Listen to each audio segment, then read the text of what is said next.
Okay, so inilah dia siri Redmi Note 12 terbaru untuk pasaran Malaysia. Dan kali ni Xiaomi dia bukan bawa masuk satu, bukan dua, tapi tiga siri Redmi Note. So kita ada Redmi Note 12 Pro Plus 5G, Redmi Note 12 5G dan satu lagi adalah Redmi Note 12. Dan buat pertama kalinya juga, Xiaomi nampaknya dia memang dah menggila kan. Dia bawa spesifikasi flagship masuk dekat dia orang punya smartphone mid-range kali ni. Contohnya macam kamera utama 200 megapiksel, lepas tu screen 120Hz AMOLED dan last sekali adalah pengecasan pantas 120 watt hypercharge. Semua tu dah ada dekat smartphone ni. Jadi salam guys, Muaz Malik di sini. Pada hari ni kita nak tengok apa yang bestnya tentang siri Redmi Note 12 yang terbaru ni. Maka tanpa melengahkan masa, jom kita mulakan video ini.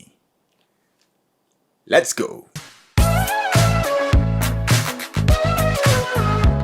Jadi kita ada 3 line up untuk siri Redmi Note kali ini dan ketiga-tiga smartphone ni dia didatangkan dengan price range dan level yang berbeza. Redmi Note 12 Pro Plus 5G ni dia didatangkan dengan spek yang paling tertinggi sekali lah kan, dengan 200 megapiksel kamera utama OIS tu semua dan dia dijual pada harga jualan RM1,599. Ada kemudian Redmi Note 12 5G pula, dia berada pada bahagian tengah-tengah lah dan dia dijual pada harga jualan RM1,099 dan last kali Redmi Note 12 dijual pada tanda harga jualan RM799 sahaja. So persoalan dia sekarang, apa yang best antara ketiga-tiga siri Redmi Note ni? Yalah, ni aku nak bercerita lah. Jadi mari rapat, mari dekat, mari aku sembang. Jadi kita mulakan dulu dengan siri Redmi Note 12 yang paling powerful sekali, iaitu Redmi Note 12 Pro Plus 5G. Jadi ada few perkara lah yang best tentang smartphone ni lah. Yang pertamanya, of course lah, benda tak lain tak bukan adalah kamera 200 megapiksel dia tu. So Redmi Note 12 Pro Plus 5G ni, dia ada total 4 kamera. So kamera utama dia tu didatangkan dengan sensor 200 megapiksel, kemudian dia ada kamera ultra wide, kamera makro dan kamera selfie. Tapi yang menjadi highlight paling utama, of course lah kan, pada kamera utama 200 megapiksel dia tu. So dengan sensor 200 megapiksel ni, ada dua benda utama lah yang korang akan dapat kan.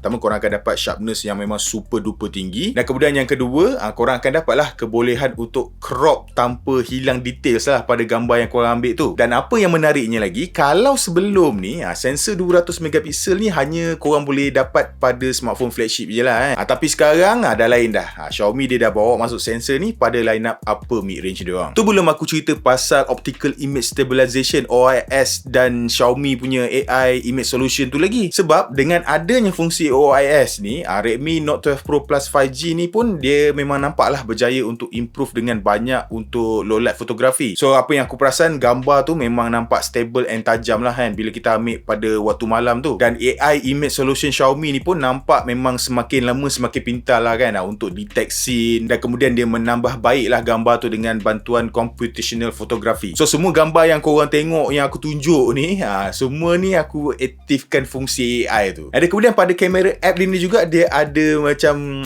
filter style vintage. So tak tahu, aku lately pun memang macam into dengan gambar-gambar vintage ni, so aku memang suka lah. Kemudian poin kedua yang menarik tentang Redmi Note 12 Pro Plus 5G ni adalah skrin hadapan dia lah. Skrin 120Hz AMOLED dot display dia tu. So skrin dia ni adalah berukuran 6.67 inci dengan resolusi Full HD+.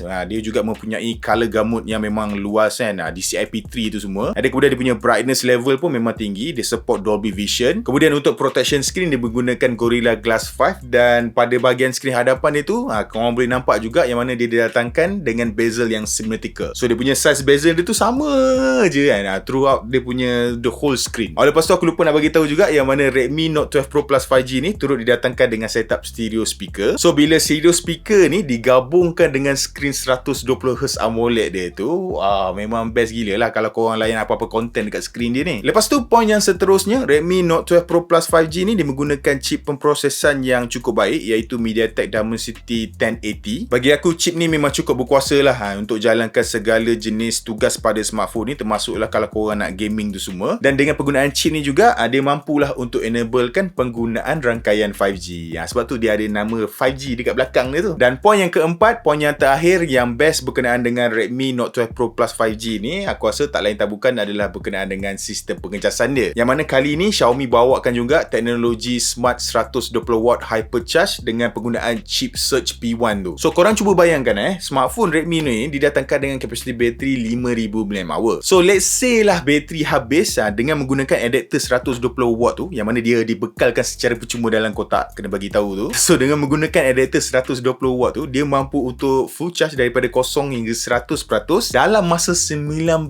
minit saja. Wih, laju bang. Dan dengan penggunaan Xiaomi Surge P1 ni, Xiaomi memang mampulah untuk mempertingkatkan kestabilan bateri pada Redmi Note 12 Pro Plus 5G ni. Tak kisahlah dari segi kesihatan bateri untuk jangka masa panjang ataupun dari segi overall efisiensi penggunaan bateri tu sendiri. So dekat sini korang boleh nampak tak yang mana Redmi Note 12 Pro Plus 5G ni dia memang banyak berkongsi feature-feature yang lebih kurang sama macam smartphone flagship daripada Xiaomi. So kalau dulu feature-feature ni hanya eksklusif dekat smartphone flagship je, now dia dah tak eksklusif lah. Now dia dah ada dekat siri mid-range dia orang. Lepas tu seterusnya kita ada Redmi Note 12 5G pula. Dan untuk smartphone ni kalau nak cerita benda yang best, aku rasa pertama adalah dari segi dia punya rekaan dia lah. So Redmi Note 12 5G ni kalau tengok daripada jauh tu dia memang tak ada banyak beza sangat lah kalau nak bandingkan dengan versi Pro Plus 5G. Even dia punya screen pun dia gunakan teknologi dan saiz yang sama, 6.67 inci, 120Hz, Full HD Plus AMOLED dot display tu. So korang boleh expect lah yang mana performance screen dia ni akan lebih kurang sama je macam model yang Pro Plus 5G tu. Kemudian poin yang kedua yang best tentang Redmi Note 12 5G ni adalah dia menggunakan chip pemprosesan terbaru daripada Qualcomm, iaitu Snapdragon 4 Gen 1. So chip ni pun bagi aku memang cukup baik untuk kegunaan seharian tu semua, memang tak ada masalah. Bagi aku performance dia tu memang setara lah dengan tanda harga jualan dia and dengan kelas dia. Dan dengan penggunaan chip ni juga sama macam model Pro Plus 5G, dia dapat enablekan fungsi rangkaian 5G. So korang boleh gunakan 5G pada smartphone ni. Lantas nama dia ada 5G dekat belakang. Kemudian poin yang seterusnya, kapasiti bateri besar, 5000 mAh dengan sokongan pengecasan pantas 33W. Dan poin yang last sekali, poin keempat, poin yang terakhir yang best tentang Redmi Note 12 5G ni adalah dia punya setup kamera dia. So total kamera yang ada pada smartphone ni ada 4. Kamera utama 48MP, kamera ultrawide, kamera makro dan kemudian of course lah kamera selfie pada bahagian hadapan. Dan dekat sini kalau korang boleh nampak lah,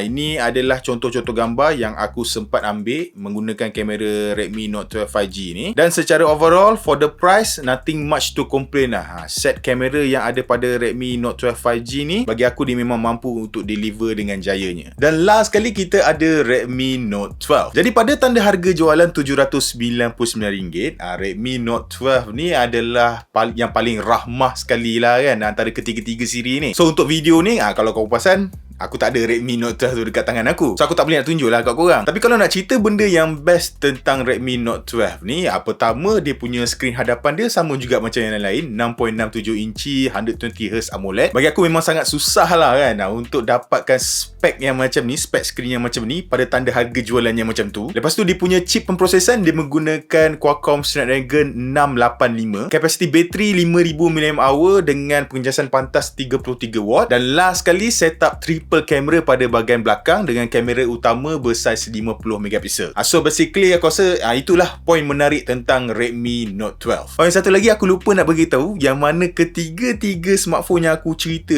ni, tak kisahlah daripada yang mahal, yang pertengahan dengan yang murah tu, yang ramah tu, ketiga-tiga smartphone ni dia didatangkan dengan rating ketahanan air IP53 splash resistant. So dengan ada resistant ketahanan air ni, tak ada masalah lah kalau terkena hujan sikit ke ataupun air tertumpah ke, dia takkan rosakkan smartphone tu lah. Jadi macam aku cakap pada awal video tadi, Redmi Note 12 Pro Plus 5G ni dia dijual pada tanda harga jualan rasmi RM1,599. Redmi Note 12 5G dijual pada harga jualan RM1,099 dan Redmi Note 12 dijual pada tanda harga jualan RM799. Dan jualan rasmi untuk ketiga-tiga smartphone ni akan bermula pada 14 April ni dan bersempena dengan Xiaomi Fan Festival 2023. Untuk siapa-siapa yang buat pre-order awal untuk mana-mana siri Redmi Note 12 kali ni bermula daripada 6 April hingga 13 April, korang berpeluang untuk dapatkan Redmi Smart Band tu secara percuma. Sementara stok masih ada lah. Maka untuk maklumat lanjut berkenaan dengan Xiaomi Fan Festival 2023 ni, macam biasa aku akan letak semua maklumat tu dalam description box di bawah. So macam mana? Antara ketiga-tiga smartphone ni, yang mana satu korang suka? Redmi Note 12 Pro Plus 5G ke? Redmi Note 12 5G ke? Ataupun Redmi Note 12? Kalau macam aku, of course lah kan, aku memang suka Redmi Note 12 Pro Plus 5G. Sebab dia ada kamera 200MP, lepas tu dia punya charging speed dia pun laju kan, 120W. Tapi Redmi Note 12 pun memang tak kurang hebat dia lah. Sebab pada tanda harga 799 tu, dengan spek yang ditawarkan tu memang agak menarik lah kan. Jadi bagi aku, Xiaomi nampak gaya memang agak berjaya lah kan, dan dalam menawarkan smartphone mid-range diorang yang terbaru ni pada price range yang tepat. Sebab pada setiap harga jualan dia ni, korang akan dapat spesifikasi, penawaran spesifikasi yang paling berbaloi lah, yang paling optimum. Dan untuk korang sebagai pembeli, lagi shock lah kan, sebab korang akan ada banyak lagi option untuk memilih model mana yang paling bersesuaian dengan bajet korang. So pilihan sekarang di tangan korang. Korang pandai-pandai lah pilih yang mana yang paling elok, okay? Jadi guys, aku rasa sampai di sini saja video kita untuk hari ini. Macam biasa, kalau korang rasa video ni best, jangan lupa untuk tinggalkan like dan subscribe. Kita berjumpa lagi di video yang seterusnya.